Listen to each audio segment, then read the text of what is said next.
Revenue అధికారి లంచం తీసుకుంటుండగా పెద్దపల్లి జిల్లాలో ఏసీపీ అధికారులు వలపన్ని పట్టుకున్నారు. పెద్దపల్లి జిల్లా కాలు శ్రీరాంపూర్లో అవినీతి రెవెన్యూ అధికారులను ఏసీబీ అధికారులు శనివారం రోజున వలపన్ని పట్టుకున్నారు.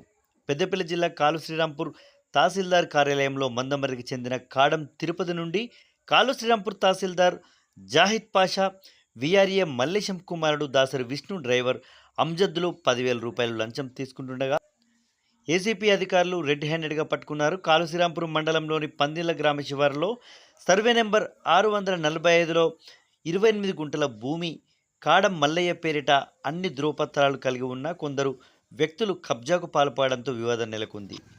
పెండింగ్ మొటేషన్ కోసం ఎన్నోసార్లు తహసీల్దార్ కార్యాలయం చుట్టూ ప్రదక్షిణలు చేసినా ఫలితం దక్కలేదు.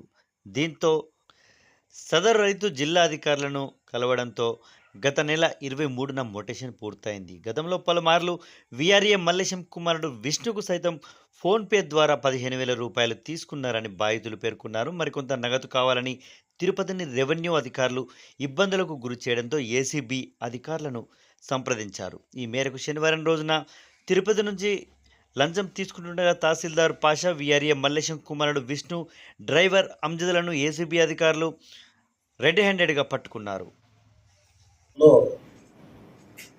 కాలువ శ్రీరాంపూర్ తహసీల్దార్ గారు జాహిద్ పాషా గారు కడం తిరుపతి అనే ఫిర్యాదుదారు నుంచి రూ. 10,000 రూపాయలు లంచం తీసుకుంటూ ఏసీబీకి పట్టుబడినారు. ఆయన ఈ పైసలు తన ప్రైవేట్ డ్రైవర్ అయిన అంజాద్ మరియు ప్రైవేట్ అసిస్టెంట్ దాసరి ధర్మేందర్ ఈ ఇద్దరి ద్వారా ఏసీబీకి పట్టుబడినారు. ఈ ఫిర్యాదుదారుడు మరియు బాధితుడైన కడెం తిరుపతి ఇతను మందమర్రి టౌన్ వాస్తవ్యుడు, మందమర్రి టౌను మంచిర్యాల జిల్లా వాస్తవ్యుడు. వీళ్ళ తండ్రి మల్లయ్య గారు సుమారు 15 సంవత్సరాల క్రితము కాలువ శ్రీరాంపూర్ మండలంలోని పందిళ్ళ గ్రామ శివారులోని 28 గుంటల భూమిని కొనుక్కోవడం జరిగింది. అటు భూమిని మ్యుటేషన్ కోసము ఒక 2 సంవత్సరాల నుంచి ఈ ఫిర్యాదుదారుడు కాలువ శ్రీరాంపూర్ మండలం చుట్టూ తిరుగుతున్నాడు. ఈ పని కోసం తహసీల్దార్ గారు ఆల్రెడీ గతంలో 50,000 రూపాయలు లంచం తీసుకున్నారు. తీసుకుని కూడా పని చేయకుండా రిజెక్ట్ చేయడం జరిగింది. దాంతో బాధితుడు ప్రజావాణిలో కలెక్టర్ గారిని దరఖాస్తు చేసుకోవడం జరిగింది. కలెక్టర్ గారి ఆదేశాల మేరకు తహసీల్దార్ గారు గత నెల 23వ తారీఖు నాడు మ్యుటేషన్ చేయడం జరిగింది ఆ భూమిని.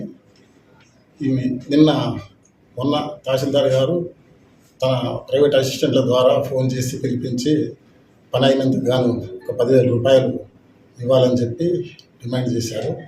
తర్వాత ఆయన బ్యాంక్ లోన్కి అప్లై చేయడం కోసము తనకి మాన్యువల్ ఇది కావాలని చెప్తే, మాన్యువల్ పట్టా కావాలని చెప్తే 10,000 రూపాయలు ఇస్తే నీకు మాన్యువల్ పట్టా సంతకం పెట్టిస్తాను, నీకు పని చేసి పెట్టినా కదా అని చెప్పి ఆయన డిమాండ్ చేస్తే ఆ డిమాండ్ మేరకు మమ్మల్ని ఆశ్రయించడం జరిగింది. ఈరోజు మేము పథకం ప్రకారము వాళ్ళని తహసీల్దార్ గారు 10,000 రూపాయలు తన అసిస్టెంట్ ద్వారా తీసుకుంటుండగా జాహిద్ పాషా కాలువ శ్రీరాంపూర్ తహసీల్దార్ గారిని పట్టుకోవడం జరిగింది. ముగ్గురు నేరస్తుని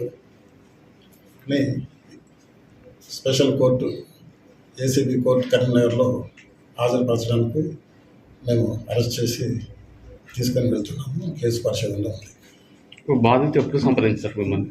అసిస్టెంట్ ధర్మేంద్ర ఫోన్ చేసి రమ్మని చెప్పడం జరిగింది. వచ్చి ఫోన్ చేసి ఇట్లా సార్ 10,000 రూపాయలు తీసుకురమ్మంటున్నారు అని చెప్తే మాకు సంప్రదించింది. వచ్చి మాకు దరఖాస్తు ఇస్తే మేము ఇక మా ప్రొసీజర్ ప్రకారం ఇక ఈరోజు ఆయన లంచం తీసుకుందా